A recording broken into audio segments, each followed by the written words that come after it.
Imagine knowing exactly what your students are learning and exactly which steps you need to take next. Join us in Down with the Reading Quiz to craft meaningful and productive formative assessments that move away from gotcha moments of basic recall and toward assessing what your students actually can do. In this 30-minute free masterclass, we'll share 3 powerful assessment keys that work for any novel at any time of the year. Head to shop.bravenewteaching.com/masterclass to sign up, and we'll also send you a free workbook to keep track of all your notes. Once again, that's shop.bravenewteaching.com/masterclass to nail formative assessments forever. Hey, Amanda. Hey, Marie. What are you up to later? Want to join me for happy hour? I'm all in. And guess what's amazing? Our listeners and friends of the podcast can also join us because Brave New Teaching Happy Hour has officially launched. Cheers! Cheers, everyone. We are officially hanging out a little bit longer after school with an extended, extra private podcast feed just for you. Yes. Members of Happy Hour get extra 15 minutes of the podcast, give or take, because you know us, we run a little bit long. It's just kind of how we are. But if you would like to get in on this Happy Hour action, please join us. It is only $5 a month. Head to curriculumrehab.com/happy hour and get yourself signed up, because when you're there, Amanda, tell our friends what we do every month for our Happy Hour members. I think my favorite part is coming up with a new free resource for our listeners every month. And then we pretty much break down that resource and how to use it. We also like to have guests on to do extended episodes and even Q&A that's just for you about that resource. It's really exclusive and super private just for you. So if you are like us and you like hanging out, you like chit-chatting about all things that are teaching, teacher life, and everything under that umbrella, join us for happy hour and we will see you there. Bye. Bye. Well, hello and welcome back to Brave New Teaching, and welcome to second to last episode of 2022. Am I right? Oh my word. Yes, we're at the end here. Here we are, friends. It has been a whirlwind of a year, and what better way to talk about a whirlwind of a year with a couple of English teachers than by doing a year in review, what we've read in 2022. Oh, I didn't even know that was going to rhyme, and then it did. And then it did. Hi, everyone. I am so excited to do this as a recap. And honestly, if you haven't already interacted with us on Instagram or sent us an email recently, we would love to know if this type of episode is something you want to hear more of. Marie and I are gushing over our latest reads all the time behind the scenes. All the time. Sorry. I mean, no, but sometimes we forget that maybe we should record those conversations. So let us know if this is something you want to hear more of in the new year, because we have no shortage of commentary on what we're reading. No, truly. And a month or so ago, a month and change ago, we talked about our favorite things, our fall favorite things. And we were talking about how as educators, that is a very large part of our existence and of our identities. Absolutely. But we're also more than that. And we're that, right? A big part of me, Marie, the person, is that I'm an English teacher and I love stories and I love books and movies and TV and talking about them when people want to listen and when they don't. That's the teacher part. But sharing these things that bring us joy just seems to be a great way to connect very organically, right? We're not going to get on here and sponsor and endorse things that we don't enjoy. So why not talk to you about the books that we read that we enjoyed? Well, and honestly, I don't remember a time that I've done it, but I don't really pick up books these days that haven't come as recommendations from someone I trust. Not that I don't have time to read things that are a mystery, because you better believe I throw random things on my cart all the time. But most of those books that I have bought on a whim, I haven't necessarily prioritized in terms of reading. Sure. So it's nice to hear people talk about books, because it kind of gives me, not only exposure to more things I may not have heard about, but it also reminds me about genres that I might be ignoring, like everything Marie reads, things like that. Oh, yeah, no, there's some big, unsurprising trends in my reading for 2022. Well, and the other thing is like I have always been a reader, like my whole life, voracious reader, but it's taken some dips here and there. The amount of reading, the type of reading that I've done, depending on the season of life I'm in. And right now I'm at like an all-time high. Like I was telling Amanda before we started recording, the number of books in my list was like surprising me. And I didn't even include everything because I forgot about a few. And I'm not saying that as like a ha, look at me. It's more of a testament to the power of things like social media, because like Amanda's saying, I get book recommendations all over the place for myself, for my kids, for my classroom. And so that small amount of vetting is like enough to push me into like, read it, check it out from the library. That's the other thing too, is like, not all of these necessarily have to be a purchase. They can be a check it out from the library, get it on your Libby or what's the other one? Sora, like those different apps where you can just read the ebook for free or the audiobook. I know Amanda's been into audiobooks. Oh yeah. Well, and funny story before we begin, this is something that I think our audience will absolutely love. I've had a tough relationship with libraries. Let's just put it that way. Ooh, I have a difficult I dish. do. Well, okay. So here's the problem is you have to keep track of the book and return it. Oh, yes. I love you so much. So this is the problem. Like I like to be there and I like to fill up my cart with free books and check them out, but I may or may not have been kind of banned from our local library. Friend. I checked out some books before COVID and never returned them because it was COVID. So like I couldn't return them for a long time. And like it was too much time. And they were kids' books. They were for my children, they're picture books. So we read them 1,000 times during our quarantine. And then they feel like I think they dissolved somewhere. So anyway, this is the punchline is not that I've been banned, because it's not the first time that a place that required me to turn something in has banned me. But I don't think I can ever get a library card there. I can't even check out a study room there. I have to go to another city nearby. So here's the best part. So when I went to Dayton in October, I presented PD in person. Shout out to Dayton area schools. You guys are freaking amazing. And I wanted to do a book tasting with them because one of the days we spent doing a dystopia workshop. And I thought, okay, after lunch is like when the dip is. Everyone's tired. They just kind of want to chit chat. Let's do like a coffee shop, book talk, book swap, whatever, something with books after lunch. And so I called the Dayton Public Library, who has they don't know about my devious ways. Right. So I just presented as a person who's normal and returns books. And I said, this is what I want to do. And so they let me check out 30 YA dystopian books from their library. And P.S., if you ever drive through Dayton, like the library is worth a stop. It is beautiful.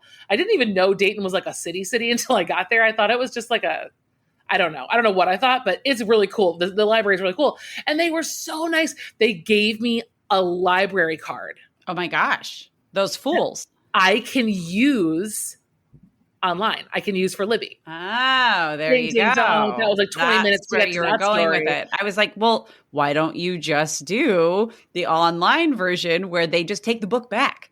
Like you just can no longer have it anymore in your Kindle app. So here we are. Okay. So here we are. Okay. I now have a library that will lend that to me because the other library, they said nothing. No digital, no nothing. You get out of here. You should move. Should move. Yeah.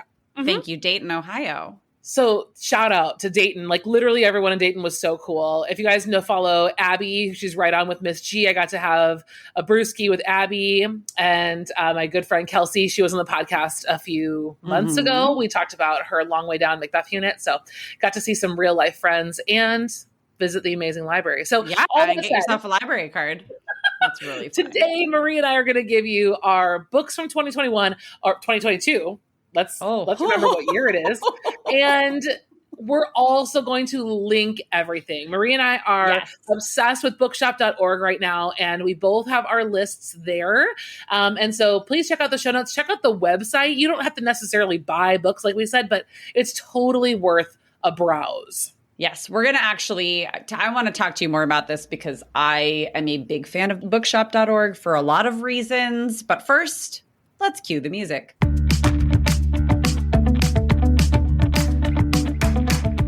You're listening to Brave New Teaching, and we are so much more than a podcast. We give teachers the inspiration, support, and tools to challenge the status quo. I'm Amanda, and I'm a former English teacher from Illinois. And I'm Marie, and I'm a teacher from Southern California. Join us at bravenewteaching.com to find out more about our courses, festivals, and get every episode's show notes. We're so glad you're here. Enjoy the show.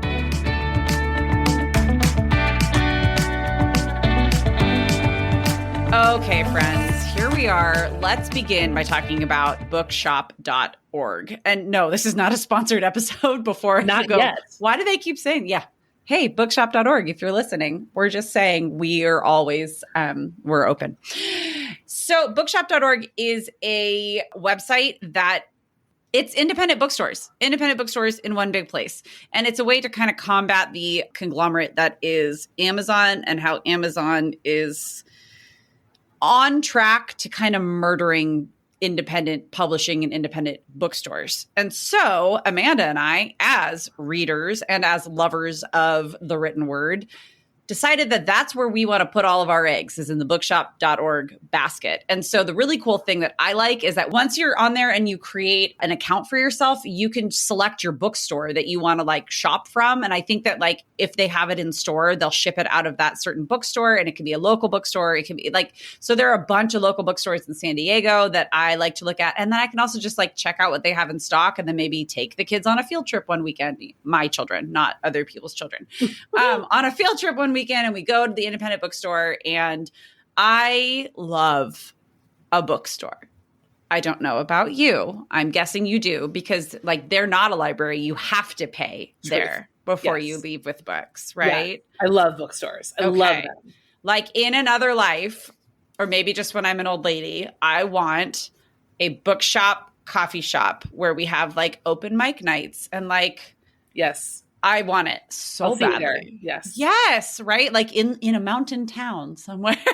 Like, I have to say one of my greatest like parenting wins of 2022, which is not what this episode is about, but it's related. Stay with me here. I'm here. Is that my daughter, Sochi, she just discovered Belle. I mean, she discovered Belle. We watched Beauty and the Beast for the first time without her being like terrified of anything. And when we got to the scene in the library, she looked at me and she goes, "Oh, it's so many books, Mom."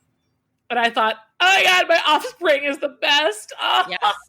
She'll be with us. And as I know your children will be. And Hugo absolutely. Hugo might be. Actually, one of the things that I will be talking about, because one of the books on my, you know what, I'm just going to start actually completely off the cuff here. One of the books on my list is called, I promise this all works out. It's called The Dyslexic Advantage, Unlocking the Hidden Potential of the Dyslexic Brain.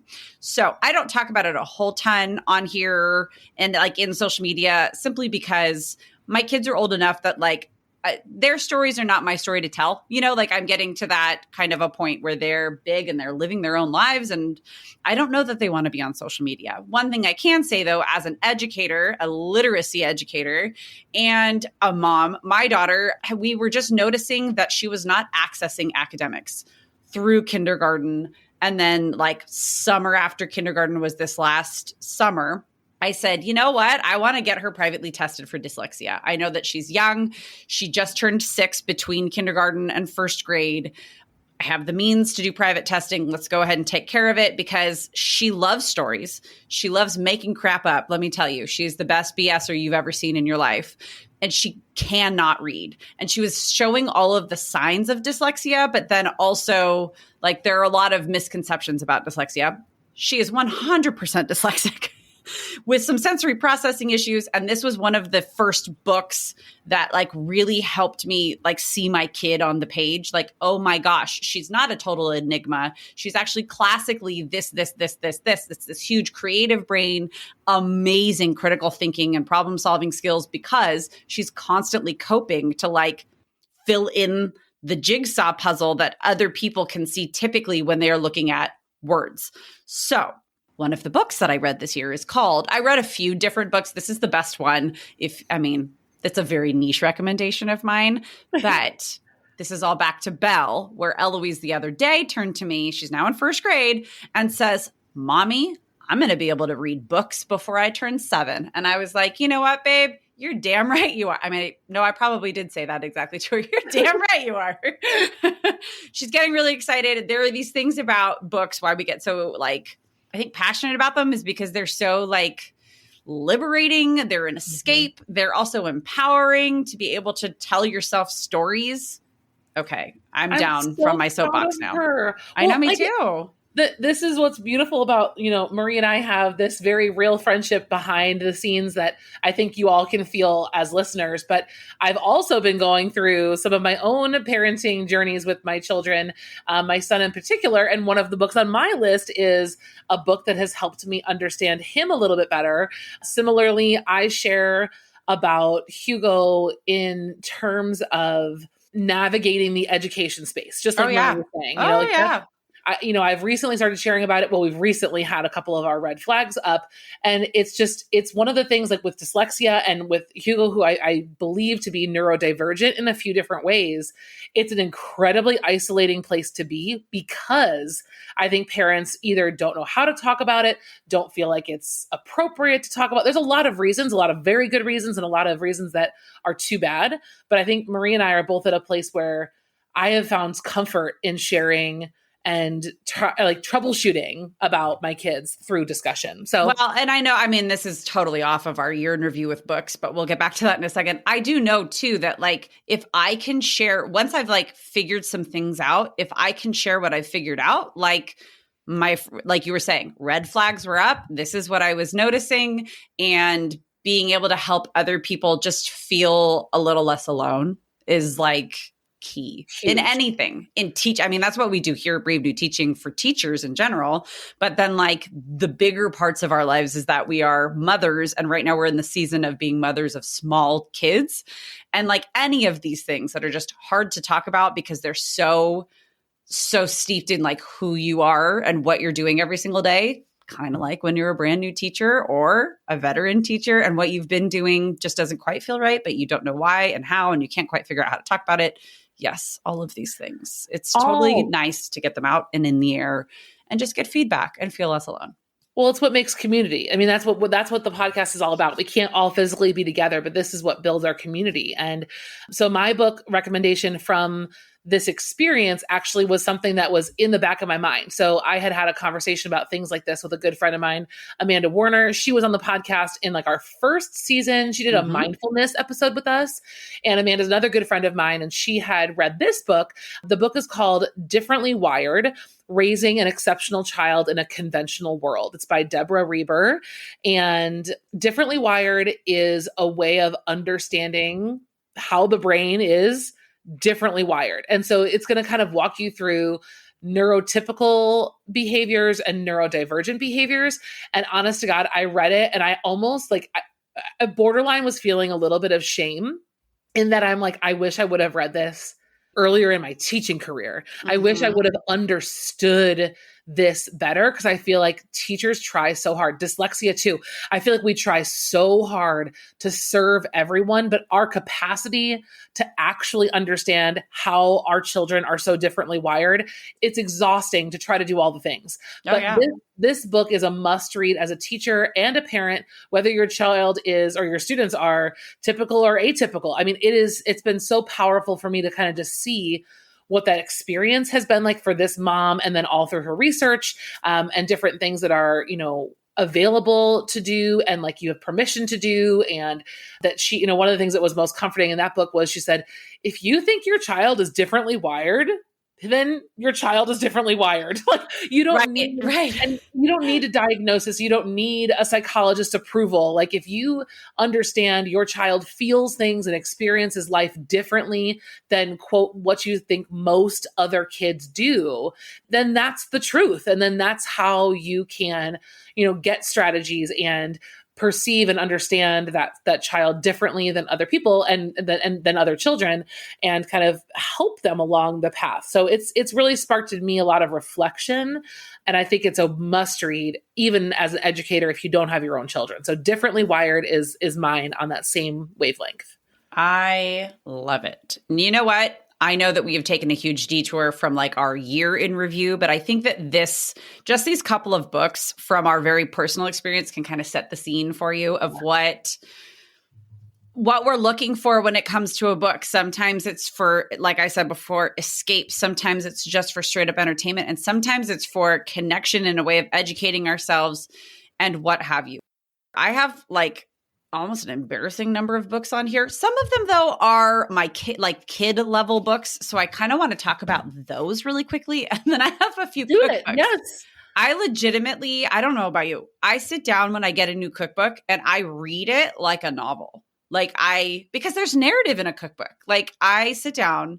So there was a cookbook that I bought myself I want to say, I can't even remember. Time's so fluid. I think I bought it at the end of 2021 and then I actually read it in 2022. And it's called Jewish, like with a hyphen in the middle, a cookbook, reinvented recipes from a modern mensch.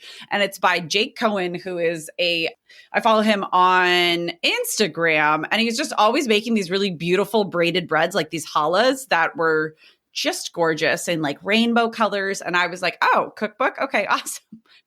Such good recipes, like really good matzo ball soup, phenomenal brisket. And I've made the very typical like Jewish fare. They're just, oh my gosh, it's so good. And he simplifies a lot of the recipes. So that was been a really good one. You guys know I talk about baking bread. So I've got a bread baking for beginners, and then a couple of cookbooks of like stuff that I've done just like with my kids, because again, that's how I can decompress.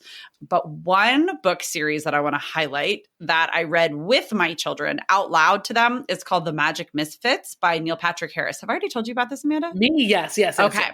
I know I haven't talked about it. I don't think I've talked about it on the podcast, but it's a 4-part series. It's a 4-book series. We started it over the summer. Like Neil Patrick Harris, like Doogie Howser, How I Met Your Mother. Like listeners, that's the one. Yes. He wrote this series and it's not brand new or anything. Like it's a few years old. And it's about these kids that do magic together, but then there's these like mysteries they have to solve. And there's a whole like crime ring. And we were like, I was like, do you guys want to keep reading? Like they're so good. Riveted, I tell you. And we read all 4 of them out loud and like absolutely loved it. We were staying up too late on a school night reading and I was kind of okay with it. And those were some of my favorite reads, were the ones that I read with my kids. And then I do have a huge list of fantasy and like YA fantasy, but I'm going to get into those in a minute. I'm going to let you talk about some of the books you've read first. I'll say you would. Of course I do. So when Marie starts talking, you have permission to just pause and take a deep breath before we get into it, because it's going to be a lot. You're rude. Just because she was making fun of me right before we started recording. I know. Well, going, Marie, have you noticed how similar the covers of all of the books that you have? And all the titles are like the same book. I don't even through my bookshop.org list, and it's like all of these like black backgrounds with like a skull and then roses and then thorns and then swords crossing. Oh my God. Yep. Talk about yours first before I get into it. So, before Marie gets a little too excited, we are at the stage where we're still reading lots of picture books out loud, at least with the kids. We have been reading some books. There's a really cute little series my niece showed me called Pizza and Taco. Ooh. Have you seen Pizza and Taco? No. It's like a graphic novel-y. They're panels, and Pizza and Taco are best friends, and it's a very cute, like very mini chapter books, and the kids have enjoyed that. And I've actually been kicked to the back seat during reading time. Sochi now wants to hold the book and read it to me. Oh, yeah. Mm-hmm. So I've taken a back seat. So I don't have a lot of recs on the kids side. That's anything that would benefit our secondary classroom. But I can I talk about the book I hated the most? Oh my gosh, yes. I feel like those are more important than recommendations. It's the non-recommendations. Yeah. And you might want to read it anyway, just to agree with me. But anyway, okay. So I finally dipped my toe into Colleen Hoover. Okay. So Audible had Verity on Audible for free. It was kind of like what they do at the library. Your books are free. And and so I thought, you know what? Okay, let's go for it. Even though I've heard from lots of Colleen Hoover fans, it's their least favorite. It was the free one. So I thought I would give her a shot, see what all the hype is about, and like put my stuffy, upturned nose book nonsense away for a moment. And listen, She writes fine. She's great. And you know what? Honestly, like as an entrepreneur and as an author, I give her 1,000 high fives. Like, go girl, like get it. Like, you know what you're doing. So go get it.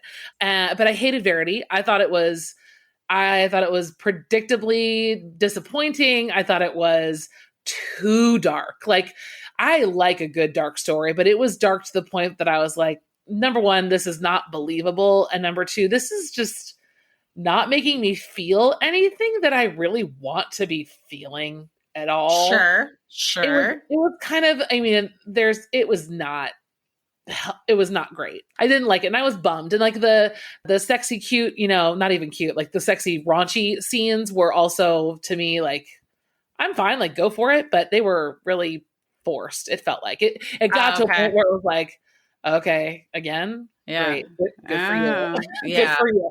There was less of the fun, imagination, I guess, that could go along with that if that's what you like. So I was not into Verity, but mostly because of the darkness, and just the writing was disappointing. I was disappointed at the end. This is interesting because I like just put that on my to be read list for next week's episode. Yeah. So we'll have to, I don't know. Maybe I need to make some edits. I don't know. I just thought it was kind of forced. Like it goes back and forth. Like the narrator, she's basically taking over the authorship of a series of books because the author has become unable to write them. And so she finds this manuscript, and then like every other chapter, like, but I had to just read more. And that's like, but then I had to pick it up again. And I'm like, but she didn't. Like, right. I don't know. That's how I was with Verity. It was not great. However, I will transition before I give the mic back to you. No, yeah. Potentially my favorite fictional read this year. So that's my least favorite. My favorite, and this is I have a very close number 1 and 2, but I'm going to just go ahead and name it because nobody cares. Remarkably Bright Creatures. Favorite read of 2022. It actually was released in 2022. It was a brand new book, and it was not recommended to me. It was one that I picked up out of the blue. And so Remarkably Bright Creatures is a 3-part narrator story. Character 1 is a Pacific octopus in Oregon. The other character is a little old lady who is the cleaning lady at the aquarium where the octopus lives. And the third character is a kind of, I'd say he's like mid-20s, can't find his way, Holden Caulfield-esque character, which you would know I hate Catcher in the Rye. Yeah. So believe it or not, this story was so redeeming. It was beautiful. I loved the convergence of the stories of these 3 seemingly very different people and creatures. The story wove together just so beautifully. It takes place all in the Pacific Northwest, which is also like hashtag like dream come true. Like that's where I see myself ending up there or in Colorado someday. And so it was just like, I liked being there. And this Holden character was pissing me off for so long, but he was so redeemed over and over again in multiple ways by the end of the story. And it was just so gorgeous. So I don't really want to give away more than that, but it's complex without being academic. Would I put it on a curriculum list? Maybe not. And that's mostly because I don't feel like the interest level would be there for kids, but for adults, I think you would love it as a fun read. I think you would actually really like it. Okay. It's beautiful. Yeah. As I'm filling in my to be read 2023 list. There's an octopus. I mean, there's an octopus. I mean, come on. He's so sassy. His name is Marcellus, and he's funny and sassy and he's super smart, right? Like he's a person, right? The narrator he is smart like an octopus and very funny. It's sweet. It was just a joyful read. It was real. I don't know. I really liked it. Good. I hope they don't ruin it with a movie. I know, right? That one sometimes that works out and sometimes it does. I mean, so one of my absolute favorite reads from 2022 was The Invisible Life of Addie LaRue by V.E. Schwab. I love that one. I loved this book. And I forgot that I had just read it this year. I thought it was a while ago. Yeah, I think I read that one a while ago. Maybe, I don't know, maybe it was 2021, but I think it was early 2022 that I read it. And that's another one that I'm like, please don't make it into a movie. Sometimes I want them to be made into movies. And sometimes I 100% do not want them to be made into movies. Because this one actually, like Invisible Life of Addie LaRue, I was iffy until about 2/3 of the way through. And I am a book ditcher. If I realize that like however far in I am not feeling it, I do not force myself to keep reading. I pick up something else because the odds are I read a lot. And so I'll come back to it at some point when the timing is right, or I won't, and I'll give it to somebody else. Like that's fine with me. I'm not in a book desert in my house. You are not. Okay, give us your fantasy. Give us your fantasy. Okay, so I got into some series. Well, there's a series that I've been into, and it's the Crescent City series by Sarah J. Maas. I love the Sarah J. Maas like universe. And so the third in the Crescent City series called House of Sky and Breath came out in February. I think I read it when I had COVID. So it was February of 2022. I loved that book. By the way, all of the books I'm about to mention, absolutely not for a classroom. Like, disclaimer, these are not for a classroom. Okay. I have read, let's see. Oh, the Kingdom of the Wicked series. It's a 3-part series, and the third book just came out like a month or two ago at the time I'm recording this. So like late summer, I want to say, early fall, it came out by Carrie Maniscalco. That's a great series. It's about like princes of hell and like witches and curses to keep your memories away. I read that series. Absolutely loved it. And then the series that I'm still in, but I will be done by the time 2022 is over, is the Zodiac Academy series. And that one, listen, I hate how much I love that series. Oh my because God. I read it and I'm like, oh my God, really? What am I reading? And then I love it at the same time. Like it's actually got some depth to it in places, but then like is everything I need to just totally check out from the world, like completely. Those are 3 of the series that I've really liked. Wow. There are many more. Okay, I do have one book that I can add that was not in a series whatsoever that I did add into my classroom, and that's The House in the Cerulean Sea by TJ Klune. Oh, yes. You loved that book. I loved that book. It's a little slow for some kids, but for the kids who like it, they love that book.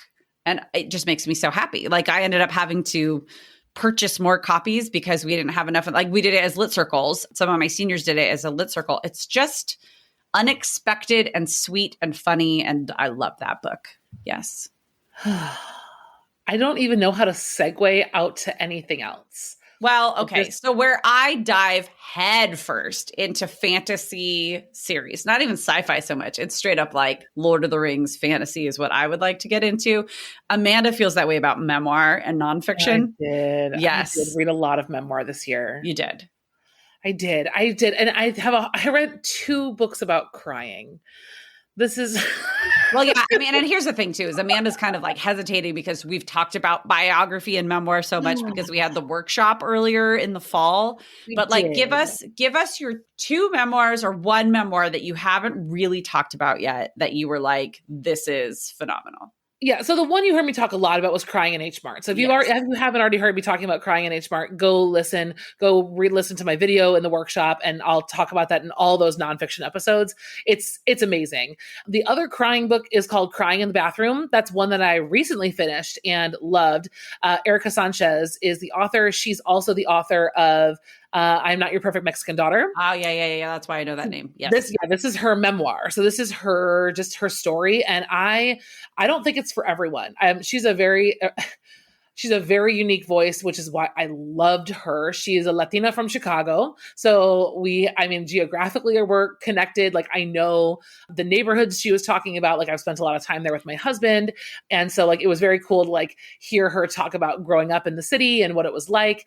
I love listening to authors tell their story of like their coming of age into becoming writers. Yeah. That's like just the nerdy, like that's exactly what we're looking for.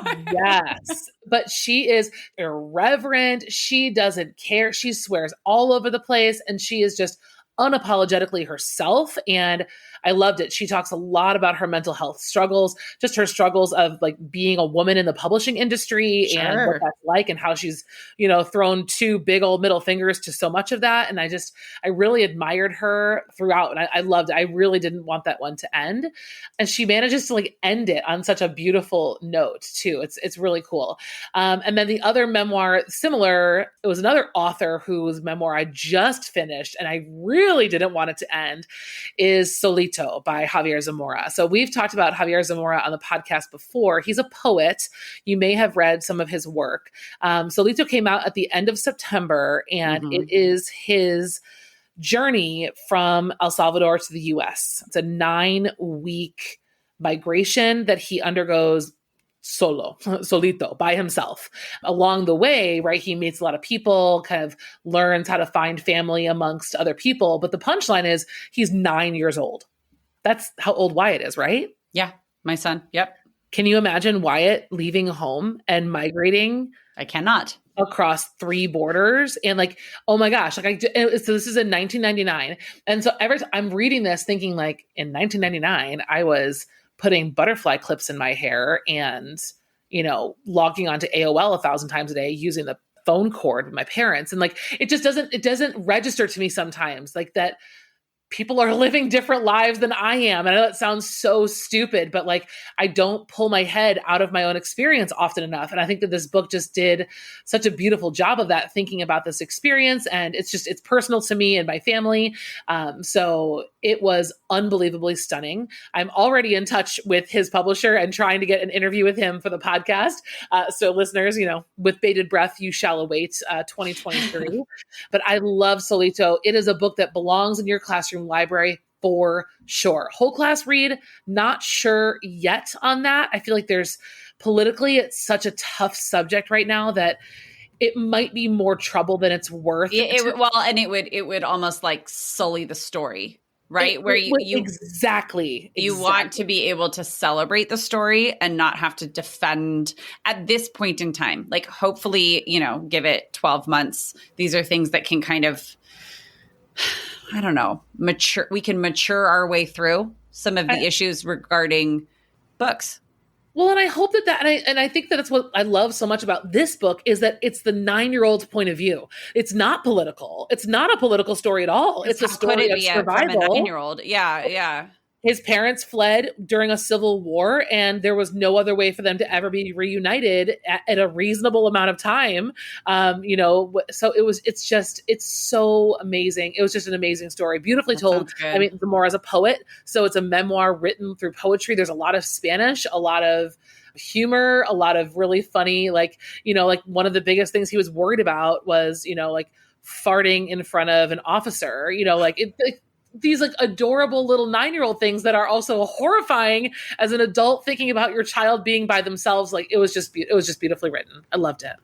I think that one's going on my 2023 list as well. So good. And that one and Crying in the Bathroom, I listened to it. I did both. I went back and forth, but they're both read by the author. And so like, I love memoirs read by the author. Same with Crying in H Mart. Sure. I listened to them in the author's voice, which was just that much more powerful. Well, it's a really, rich experience. I did the same thing. I had read it before, but I hadn't listened to Born in Crime. Yes. And you taught that this year. I did. I talked about it quite a bit in the biography and memoir workshop. I have actually put that unit up on my website too. And a lot of people are starting to get into it because it is, I'm telling you, there's nothing more authentic than the author themselves reading their own words. And it's just so good. That's good. All right. What else is on your list? Okay, let's see. I do have some more, actually. I have another one that my son really liked that I read. It's by Jason Reynolds, called Stunt Boy in the Meantime. And it's a graphic novel. He tore through that book and loved it and was like, everybody should read this book. Stunt Boy was super cute. Another one that my son read is called Planet Omar, Unexpected Super Spy. And then there's 3 or 4 other books after that one. It's about a little boy. I'm trying to remember which this one is. This is a little boy whose family is Muslim. And so Wyatt turned to me at one point when he was reading it and he goes, "What's a mosque?" And I said, "Excuse me?" And I realized it was the first time he had seen the word mosque like written.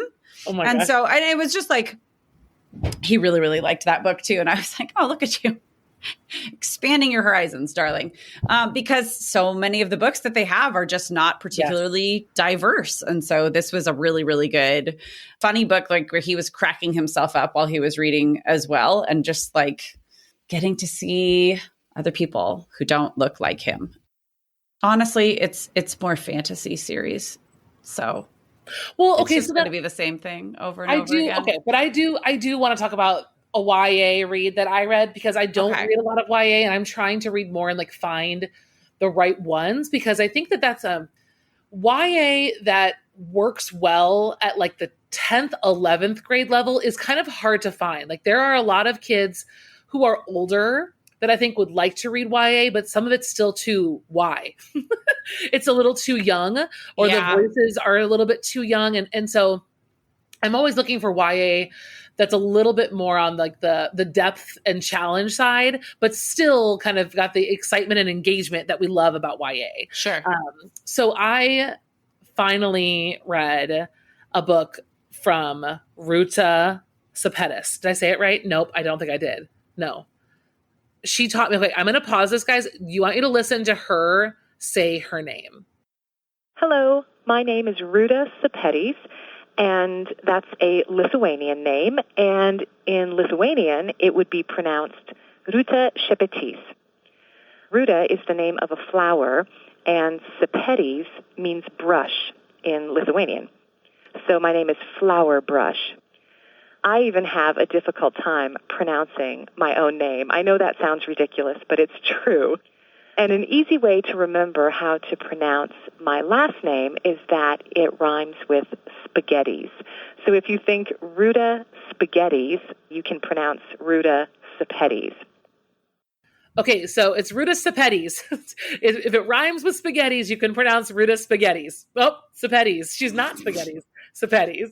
Ruta, I love you. And if you're listening, we want you on the podcast too. And I will get it right when I talk to you.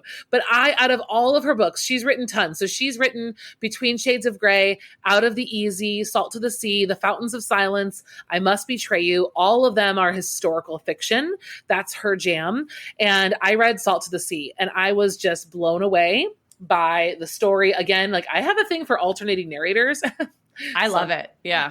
I really do. Like it's definitely one thing that I look for. And I just loved it. So her story is also like a lesser known World War II series. When I was reading it, was talking to my husband. I said, I think in high school, I learned about World War II, but all I learned about was the Holocaust. Like, I don't think I learned anything else about like I had a hard time like piecing together the story with the invasion of like the way that the Soviets were fighting the Germans. Like that was something that I think we completely skipped over, or I just didn't pay attention to. And so this story kind of looks at how Germans and Lithuanians and other kind of people kind of caught between Soviet Russia and Germany were trying to flee and get out of the middle of all that fighting and get away. And so the people in the story are on a journey. They are headed toward a port city to get on a boat and get away from all the fighting, get out of all the horrible things that were happening to people that were kind of caught in the crossfire. And so the journey kind of weaves together these several different voices and people and their experience. There's love, there's romance, there's hardship, lots of hardship. There's villainy. There's lots of really just beautiful personification. I am working on a TPT unit right now, and I just keep finding these close read passages that personify these emotions, right? These experiences of hate and anger and fear. And it's just gorgeously written. So I loved Salt to the Sea. It didn't even feel like a YA read. And I already have Between Shades of Grey and Out of the Easy on my bookshelf ready for 2023. So spaghettis is all, that's where we're at, girl. We're at spaghetti. My students loved Salt to the Sea. And I had it in book clubs a couple of years ago when I was teaching sophomores, and I'm teaching sophomores again in the spring. So maybe that's making a little resurgence. Well, friends, I mean, I do, you know what, this year of 2020 and 2021 were the years where I read as many books as I could for my classroom. And this was the year where I just read for me, for the most part.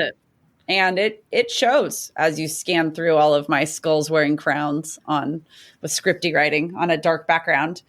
But good for you. Don't let for my me. teasing ever change you. Oh, it won't. It will only make me stronger. Don't you worry. All right, friends. Well, we've just given you quite a lot of eclectic information. And we have our book lists for you. If you head to the show notes right now, you can take a look.